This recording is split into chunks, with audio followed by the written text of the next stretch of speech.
everyone, and welcome back to Horse Center. I'm Wild Jamie, and with me is my wonderful co-host, Swiss Army Sean, and our special guest tonight is stakes-winning trainer, now officially has that title, Cassandra Judd. Cass, welcome to the show. Hi, y'all. Thanks for having me. Thanks for being here. We are so excited to talk all about that amazing race, but let's rewind a bit. This is your first time on the show, so let's hear a little bit about your background. How did you get into racing? My start in thoroughbreds came when I turned 18. I came up basically with show horses and a lot of quarter horses, breaking babies, showing on the circuits in Kentucky, Tennessee, Ohio. I decided after I finished high school that thoroughbred racing was sort of a direction that I was interested in going. So I emailed Richard Budge, who was at the time the farm trainer at WinStar, and I guess I put together a very passing resume because he pretty much told me I could start the following day. So I worked mostly in their therapy barn. I was in their training barn quite a bit, so I got to work with a lot of top class horses, like Well Armed, Indian Giving, who's the Dam of Game winner, Gemologist, Caleb's Posse. The list goes on and on. Nice. So that's pretty much where I got started. I was breaking babies a lot for Kenny McPeak in college as well. And from there, it just kind of spiraled after into like going on the racing circuits and finding myself at Presque Isle about 4 years ago. Awesome. Very cool. And I saw you also were a vet assistant for a while, right? Yeah. So in the interims between like working on the racing circuit, I would come home to Kentucky. I worked for veterinarians such as Mike Byer, who's an internal medicine assistant at Hagyard at this time. I worked in the radiology department at Rood & Riddle for a while. A lot of independent practitioners, a lot of hospital clinical experience, farrier experience, just all around. Anything I could get my hands involved in as far as working with thoroughbreds go, I was always game for it. Awesome. I love that. I thought that always seemed like such a cool job. I've kind of flirted with wanting to do it myself and just never quite got around to it. So that is so cool. So now we're fast forwarding a little bit here, but you started training on your own in 2021, right? Yes. Okay. So how did you get started there? So in 2020, actually, just to rewind a little bit, I was working for Mike Rogers at Presque Isle. And at the time, Patrick was serious in his bloodstock business in the winter time, but was doing the simulcast show at Presque Isle. One of his clients that he had bought this yearling for was a horse that I had actually prepped for sale prior to going to work for Mike. Patrick basically called and said that these owners needed some place to send their horse, and me working for Mike, I asked him basically permission, like, would he be willing to train this horse? And he said yes. So we brought her on.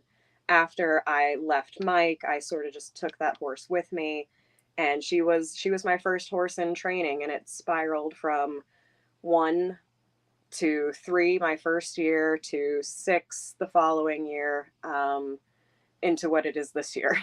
Right. I love that. That is so cool that it started with just one horse, you know? Well, that first horse is so special. Gucci gal. Very cool. Very cool. So now tell us about this super, super amazing win. That's such a big deal that happened on, let's see here, 7/24, the Princess of Silmer Stakes with Maldive Model. Just run through the whole thing for us, if you don't mind. So it's so funny. Aaron McClellan trained the horse previously for Tom Coulter, and because they are kind of dealing with entry malfunctions at Penn and Parks, he and she decided that it would be best to try to send me some horses that certainly have turf pedigree and that normally transitions well to the poly. So they started with 3, all maidens, and that was going pretty fairly. Aaron decided that it would be in the horse's best interest to send Maldives Model to my stable. It was about 45 days before the horse ran, just as an assessment. She had run a race up here prior to that. She ended up just staying with me so that I had enough time to get a baseline of her, figure out how she was to train, maintain, etc. One thing led to another, and it was discussed between me and Tom that he wanted to run her in the Princess of Silmar stake. And I said, well, okay. I don't think that's overly ambitious. And we put her in. The entries came up as they did. And I liked my horse in the stake spot when the overnight came out. But at that point in the meet, I realized that I was 50% in the money with 0 wins. I couldn't really figure out like how to get my groove on with the whole like getting to the winner's circle. I was desperate to get off the duck. So I was kind of having heart palpitations about running in a stake. Like, am I qualified? Certainly the horse was. So we just decided to go for it, and luck played in our favor. Gadiel rode a phenomenal race, and it was my first stakes attempt and subsequently my first stake win. It was the first stake win for the jockey and also the first win at Presque Isle for the owner. So it was a really special day for everybody involved. Wow, that's amazing. I did not realize that. I had no idea that that was Gadiel's first win. How cool. Yeah. That is amazing. And we've got a comment here. Sorry, Sean, I know I'll let you get to it here, but got to get to this comment. So Willie Martinez says, congrats to Cass and her connections on winning her first stake race. Well deserved. She's a hardworking person and a great student of the game. Keep it going, girl. Thanks, Willie. We love you.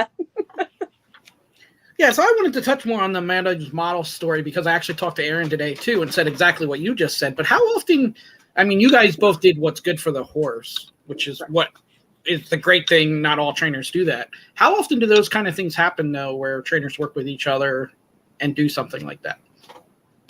I think it happens more often than people realize. Certainly there comes a point in a horse's career where maybe they're just not competitive at a certain level at a certain track. And we network a lot amongst each other. So, I mean, certainly for Aaron to call me with that initial suggestion that I take any number of horses for Mr. Coulter was an honor and a privilege. It came out of left field. I love Erin to death. She's a great friend, wonderful horse person. She runs a great ship, great business. But I was pleasantly surprised and certainly not one to turn away business. So I was pleased to take, anything that they were willing to offer me an opportunity to train.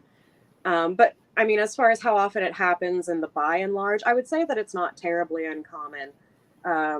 Just, if a horse needs class relief from between one track or another, or if that horse just doesn't fit a particular trainer's program and they can think of somebody that's, similarly qualified to have a horse like that in their care, then it's generally not a qualm for one trainer to pass a horse off to somebody else if it's in the best interest of the horse and the connections. Nice. Now, while we're on that subject with her, what is next for her? We enter tomorrow for the Ms. Penny Stakes at Parks. That race is to be run next Monday. That's running on the turf there for the Pennsylvania Bred Stakes Day. And then after that, everything going according to plan, we'll be running her in Maryland in October for the Maryland Millions. Awesome. Nice. Yeah. Um, Heard it here first, guys. There we go. Yeah. Yeah. I didn't know if she had anything when I asked Plans that. are subject to change, but that was her planned campaign before I even knew that I was getting the horse. So, barring anything absurd, that's going to be her plan for the duration of the year. She is a 5-year-old, so she is kind of getting up there in age, which I know some listeners might think, well, gosh, 5 isn't very old, but when you're campaigned hard and you're campaigned smart, a lot of these horses, especially mares and fillies, intact colts, stallions, like you always try to campaign them with a plan for a second career. Hers, of course, will be to go and be a brood mare. Mr. Coulter runs an excellent Pennsylvania bred program at his Arrowwood farm in eastern Pennsylvania. She's certainly a highlight of his produce as far as everything that's come off of his farm. So he's excited to campaign her through the end of this year, hoping that she's as successful as can be, and then she'll go be a mama. Now you say about parks too, that's total kind of different surface, or plays a little different. So how do you know how a horse will do with a surface like parks? Well, if you look back on her form, she is, generally speaking, a more superior turf horse. I think that for her this year, coming up and running on the poly has played more favorable to her recent form, just as needing a little bit of a break from the Eastern PA circuit. And also, the turf is so selective, especially in this part of the country. If we get too much moisture, too much rain, we get washed out, it comes off the turf. This filly has already proven herself to be a grass horse. It's a waste of everybody's time to try to run a horse like that on the dirt. So if we get washed off the turf, she stands in the stall, she loses opportunities, whereas bringing her over here to the synthetic, we never have that problem. So that's kind of been a tool in our box to keep her fit, keep her engaged, and like get her into that competitive stage so that she can be successful at these stakes coming into the coming months. Very cool. That actually brought me to a question I wanted to bring up. Presque Isle, it's just a little different. That surface, I feel like it's a little bit different from anywhere else in the world. So how does that affect your training? Like, what are the advantages and disadvantages of being at Presque Isle? So the synthetic surface, it's easy to overtrain a horse on that you bring up fit. So I winter in Kentucky, and what I did throughout the later part of the winter for all the horses that I brought up here is I worked over a dirt track during fair weather to get them fit, so that when I brought them to Presque Isle, I didn't have to risk overtraining them on the synthetic, because a lot of what you run into with a synthetic surface is like soft tissue strains, muscle pulls, muscle tightness. You don't run into the same sort of hard bone breaking sort of catastrophic injuries that you see on dirt and turf. That's not to say that they never happen, but we're marketed as the safest racetrack in America because you don't see those sorts of catastrophic breakdowns. And the best way to avoid any sort of layoff time for a horse on this sort of track is to bring them in fit, jog them often, don't gallop them very often, and just make sure that they're comfortable and happy. Yeah, I will say I've noticed that just out there taking pictures. There's a lot of backwards joggers at Presque Isle compared to a lot of other places. I go, I'm like, oh, okay. And we've got a question here, wonderful question from Grandma Horse Racing about the filly on filly theory. So go ahead. Before we go there, so I was going to say about your first win. Your first win was a filly, and this win here was with a filly. So even filly with trainer works. Yeah. Grandma Horse Racing has a theory that a lot of times fillies will do better with either female trainers, female jockeys, something to that effect. And that is an angle that she uses to make some money. So what are your thoughts on that theory? I don't disagree. When I was learning to gallop thoroughbreds, which is much different from yeehawing on quarter horses, certainly, showing any breed of horse, I was thrown into the fillies every single time. And I had this sort of complex, like, well, why can't I gallop the colts? Well, you don't want to gallop the colts. They're stupid. And fillies, need a soft hand. Fillies, need someone that just will take their time and be patient. So through that, like, I've had 15 years of working with fillies that need special attention. I call them silly fillies. And I've really gotten a lot of these nervous fillies come into my barn. They don't know whether to climb a tree or wind their watch. And it's been really the biggest highlight of my career, is taking a lot of these nervous horses, a lot of these like out of sorts fillies, and just turning them into solid citizens that understand their job, that want to be competitive, that thrive on the racetrack where they may not have been able to run for 7,500 before that. So yeah, I would definitely say that there is an angle to women having a certain amount of success with the females because we get each other. Right? Well, I see the looking at- logic behind it. Yeah. looking at the stats, 5 of your 8 wins are from fillies. Okay. 8 of your 13 second places are with fillies, and 9 of your 12 thirds are with fillies. Mm-hmm. Yep. Hey, the numbers speak for themselves. And actually, so Cass, I just know a little background here that I wanted to bring up for everyone. So you share a passion that we share here at Horse Racing Today for the mental health of people working in the racing industry. That's, something that really, it just takes a toll. Obviously, the mental stress of trying to be performing constantly, performing at your best, never having an off day, all of the criticism that especially jockeys face online with social media and whatnot, and that you feel very passionately about, bringing awareness to these mental health issues and actually trying to play a role in helping the problem. So, you want to talk a little bit about what you've been working on behind the scenes there? Yeah, absolutely. So yeah, just kind of tailcoating off of what you just said. I've worked in this industry now for going on 15 years. Certainly, I've been involved in horses for as long as I've been alive, and I understand that, for so many of us, we never get a day off. We're inundated with work from sunup to sundown just for the horses, and then we're somehow expected to manage a personal life on top of it. And it's all well and good from, the outside of the paddock, where looking in, it seems like it's all roses and champagne, but it's not that in the trenches. It couldn't be further from that. Some of those early mornings, those late nights in the barn where you're lamenting about, where am I going to run this horse? How can I make this horse better? How can I keep my employees happy, my owners happy? And that's just from a trainer's angle of things. Certainly for these jockeys, they risk life and limb morning, noon, and night to bring the fans the entertainment and to bring the owners and the trainers the opportunity of a win or a well placing for their horse in a race.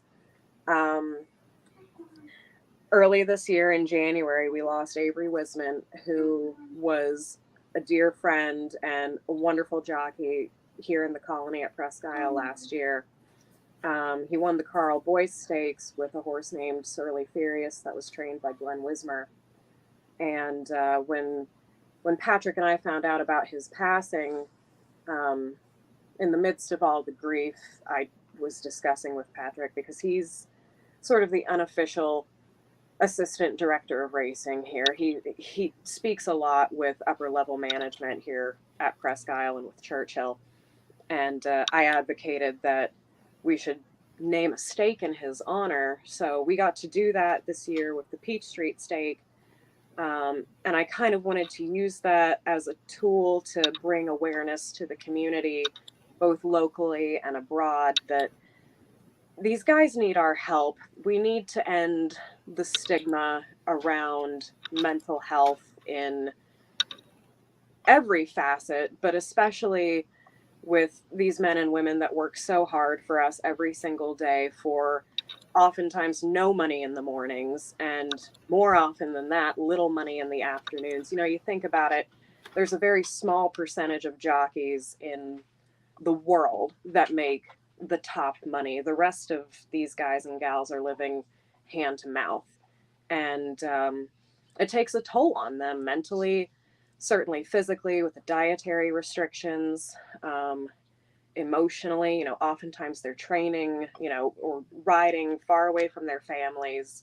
They get in this really isolative state, and they just have a lot working against them. And it gets really easy to find yourself in a dark place when you don't feel like you have the resources to be better and get better. So what I'm working with Churchill and the colony here to do is hopefully create a sort of fundraiser day. I don't think we're going to be able to get it done in time for the Wisman stake on Monday, but certainly, hopefully for Masters, what I'd like to do is organize with Scott Spieth and Willie Martinez and Churchill, Matt Ennis, to sort of create similar to what Canterbury does for their jockeys, which is called a Leg Up Fund Day. They do silent auctions, dunk tanks, autograph opportunities with the jockeys, and all the money raised goes into basically an account that's dedicated to those riders at that meet, for that colony, I should say, that if they need access to psychotherapy, physical therapy, things that can't be covered by their insurance, those riders get coverage some way, shape, or form. And I think that until HISA and the guild really create a concrete plan on how to move forward to make sure that these men and women are covered, it's going to be up to the individual tracks and the individual colonies to have everybody's back. And I just want to do what I can to help organize that and create a way forward for these guys and girls. I absolutely love that. I love that so much. And we've got a comment here from Rich. He's kind of the man behind the scenes here. How can we help? Please let us know if there's anything we can do at Horse Racing Today to kind of, bring awareness and help move that along, for sure. Absolutely. I know that right now we're kind of in the beginning stage, the planning stages, if you will, of getting the account set up for us to put that money into. Certainly, like as soon as I have a further conversation with Scott and Willie about what they feel the colony will be willing to partake in, and with Matt on any sort of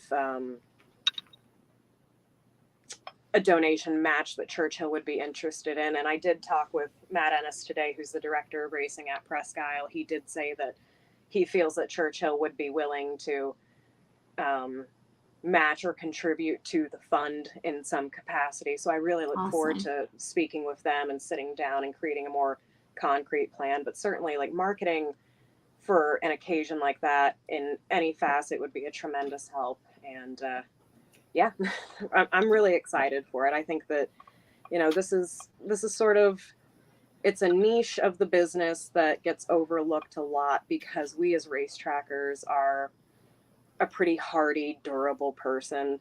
But at the end of the day, we're all people with human emotions and human vulnerabilities that don't need to be overlooked. Oh, amen. 100%.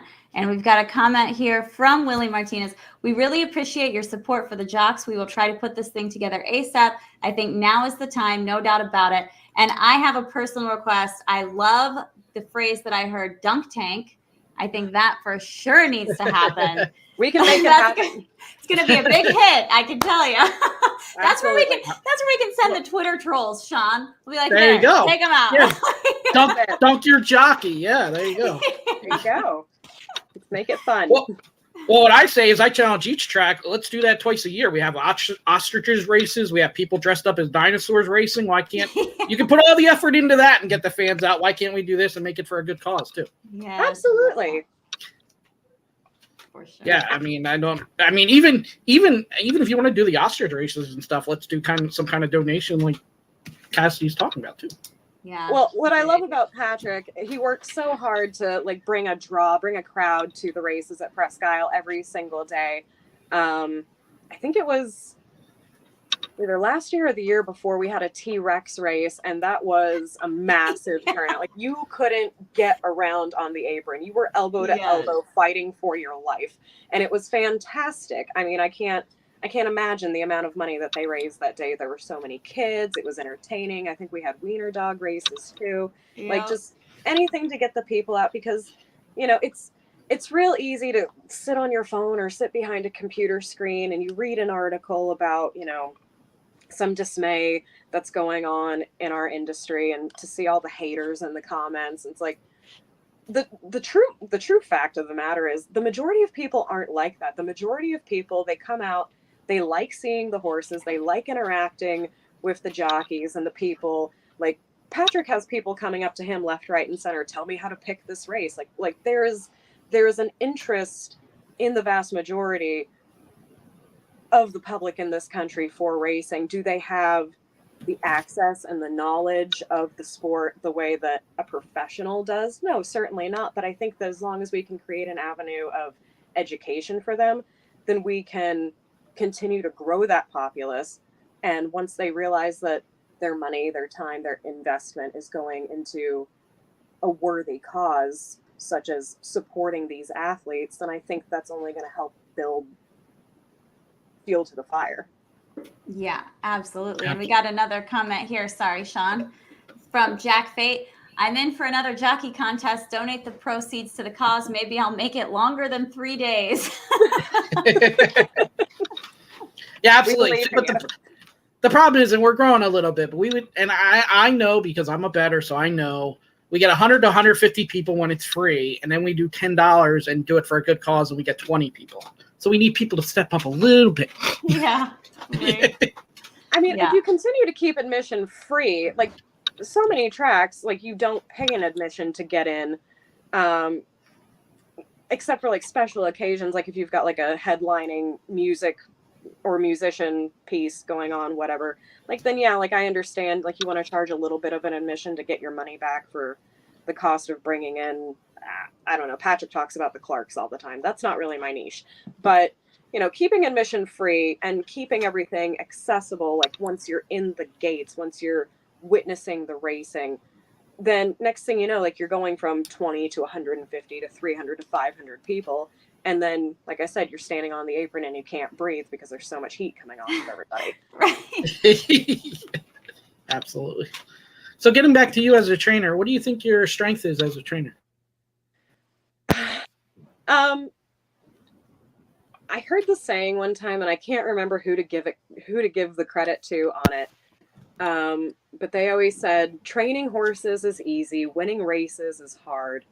And I broke that down into tiny pieces until I learned the nuances of how to run legs, how to feed one properly, how to make sure like the stall was properly bedded. I think my attention to detail is pretty much second to none, at least like as far as my passion that I put into it goes. You know, I spend all day in the barn when I can, and I know that it frustrates my family and friends, but I don't like to leave any stone unturned. The horses probably get annoyed I'm there so much, but I'm just obsessed. I love my job. I love these horses, and they eat and live better than I do. And that's saying a lot because Patrick feeds me very well. Well, that's what's great about, and I talk to the smaller trainers, that you guys touch every horse you guys have, that kind of stuff. The big trainers, the satellite trainers, the whatever you want to call them, they don't have that experience. So why, when people get these horses, do they want to pay top dollar for somebody that might not even touch their horse, then get somebody that's more involved? I think that, you know, oftentimes the smaller trainers tend to stay on smaller circuits because that's where we're most competitive. I don't think I would have the same amount of success with the 5 horses that I currently have at Saratoga as I have here at Presque Isle. And there are people that, you know, they pay top dollar for their horse. They'll continue that investment to keep it in training at the best facility, to run for the best purse money, to create the best opportunity for that horse to have a career that might, you know, turn into a career in the breeding shed later. I think that a lot of the smaller trainers they're just comfortable doing what they do at their level because a lot of us have seen what it looks like in some way, shape, or form when you are running that sort of a bigger outfit. Like I said, I started with Windstar. I worked for Kenny McPeak for a while.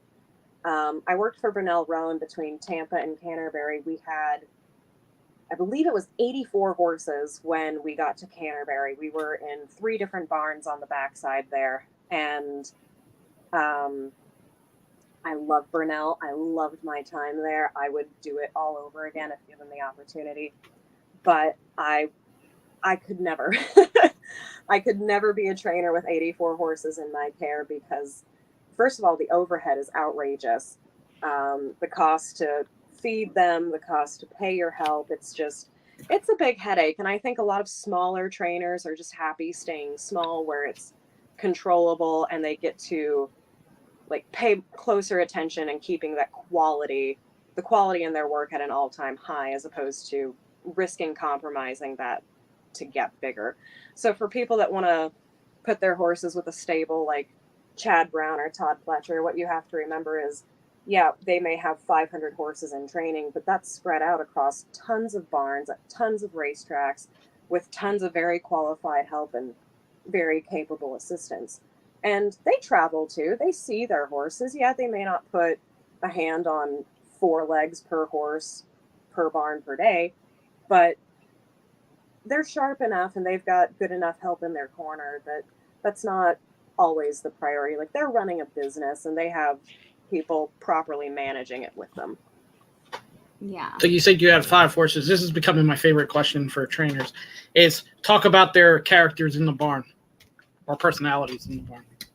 Oh gosh, I mean, I've got all sorts of personality in that barn. I mean, some of them are just like inherently grumpy old men. Some of them are, like toddlers in diapers. Some of them are just solid citizens, like Maldives Model, for example. You come in early and she's there with her head out and she's just very business oriented and ready to go to work. The filly right next to her, she couldn't care less about anything except the feed tub. I like to say she's built for feed, not speed. But she is lightning fast when you get her out there. It's just, kind of talking her into, okay, time to wake up, time to put the tack on, time to go to work, like walking her through it. But once she hits that track, she's a machine. But yeah, like, there are different personalities and you just kind of have to cater to each one, which is the fortunate thing about being a person, is that you can adapt to them a lot easier than they can adapt to you. So you just kind of fall into their rhythm and do what you have to keep them happy. Well, Cass, this is a question that you would be the best qualified here to answer. Jack Fate says, after a lifetime of playing horses, I have an embarrassing question that I don't know the answer. How do the race horses stay fit? Obviously the race, and then you see workouts, but is there more that they do get daily jogs and get daily exercise? Yeah, absolutely. So most horses at most tracks, and I'm going to kind of speak with Presque Isle and most synthetic surface trainers as an exception to this. So most horses that you see run often on the dirt or the turf, they train 5 to 6 days a week. Generally, you'll get 1 day off where the track is closed for training anyway. So those horses will walk, but 6 days of the week, they're either jogging, galloping, or breezing, or sometimes just to keep them engaged and keep the tack on them, we'll throw the tack on and we'll just take a walk around the backside for funsies, and it can go anywhere from 20 minutes to an hour depending on what we want to do. But yeah, we keep them physically active all week long, because a racehorse will lose fitness if you say run it today and leave it in the stall for 2 weeks, which wouldn't be cool to do anyway. But like, they lose fitness just like we do. So if you don't use it, you lose it, sort of thing in the gym. If I take a week off and I go back, I'm regretting taking that week off because I'm sore and I haven't been using those muscle groups. So yeah, maintaining their fitness is really important. Awesome. And I love this comment. Nothing like going to the track at sunup to watch them train in the mornings. I couldn't agree more. Well, I was going to say, too, from Jack Fate, that's not an embarrassing question, because when I went to Preakness for Pimlico, I was seeing all kinds of things that I didn't know. I finally had access to see all of it, and not everything gets reported to the public. We see what's on the program, but there's a lot more that goes on. Oh, yeah, absolutely. I mean, it's, like I said, it's 7 days a week. There's no rest for the weary. We're in there. They get fed at least 3 times a day. I know some barns feed anywhere from 4 to 5 times a day, 6 times a day. It's a constant. It's a constant cycle with them. You have to feed them. You have to walk them. You have to train them. You have to just keep them mentally and physically engaged at all times, and that's how you create that primo athlete that you see on the screen in the afternoons. Yeah. All right, Cass, so where do you see yourself 5 years from now? That's a great question, and one that I've asked myself quite a bit recently, certainly with everything that we have going on now with HISA and HIWU, and the rules that they're implementing. And that's not to say that I'm anti-HISA or anti-HIWU. Certainly, like at their conception, I was very pro those organizations. But until I see more organization from top to bottom and see that it really benefits the horses and the people that work with them, it's kind of just, it's a little bit of a, I'm going to take it day by day sort of thing and see how that plays out for me. Certainly, I know that I'll be involved in this industry. I think that ideally, because I do have a formal education, I have a Bachelor of Arts in Biology and Psychology from UK. Nice. I certainly wouldn't be opposed to going back to school to getting a master's or another advanced degree, because what I think we're going to see in the coming years in this industry, if HISA and HIWU continue to be an overhanging theme of the sport, is that you're going to expect to see a lot more organization in resourcing mental health and physical health services for not just backstretch employees and jockeys, but everybody. And I think if I had it to do, I would get my master's in psychology and hopefully work for either a private company like Churchill, or if the opportunity came up, HISA, to sort of help bring those sorts of services to the jockeys and backstretch workers, mental health services. Wow, that's really cool. I love that. Yeah, we'll see what big government has in store for us. Never a good thing. No, not generally, but if we have to go that direction, I want it to be for the benefit of the people that make this happen for everybody. Yeah. Absolutely. Well, we're already over half an hour, Sean. You got to get in your questions. Yeah, I'll get them. I got one more. Okay. It would be when you're not at the track and with your horses, and this is probably 95% of your time. But what do you do for fun? Yeah, that's a great question. What do I do when I'm not at work? He's like, I don't remember. You're in the barn with your horses for fun, right? Yeah, absolutely. No, I enjoy reading. I do enjoy going to the gym. I do that pretty regularly. Patrick and I own a boat. We're always out on the lake on the weekends. And other than that, I am a child in an adult's body. So I will drag Patrick right now between Buffalo and Cleveland every weekend to go see all the museums, the zoos, the aquariums. Yeah, anything. I love that. If I can't be around horses, I'm going to put myself in front of some kind of animal for my entertainment. Fair enough. Awesome. Well, we've got a comment here that we'll hit up on before we let you go, Cass, and that is, great interview today. Could not agree more. It was such a pleasure getting to know you better, and we will have to have you on the show again, especially as more things come your way. We're super excited to see what's in store for the wonderful Maldives model, or do you say it Maldives or Maldives? How do you say it? I say Maldives model. Maldives. Like Okay, Maldives like model. the islands. Okay, I wasn't sure how to pronounce the island either, so I was over here taking a stab at it and hoping for the best. That's it. Awesome, wonderful. Well, thank you so much. We really appreciate you being here tonight, and we cannot wait to see you again. All right, guys. Thank you so much for having me. I appreciate it. Have a good night. You too. Bye-bye. Another easy interview, Sean. Yeah. Good way to start off the spoiled these days. Oh, we got another comment right after we let her go, but from Jack Fay, definitely a great interview. All the best. Yeah, that was fun.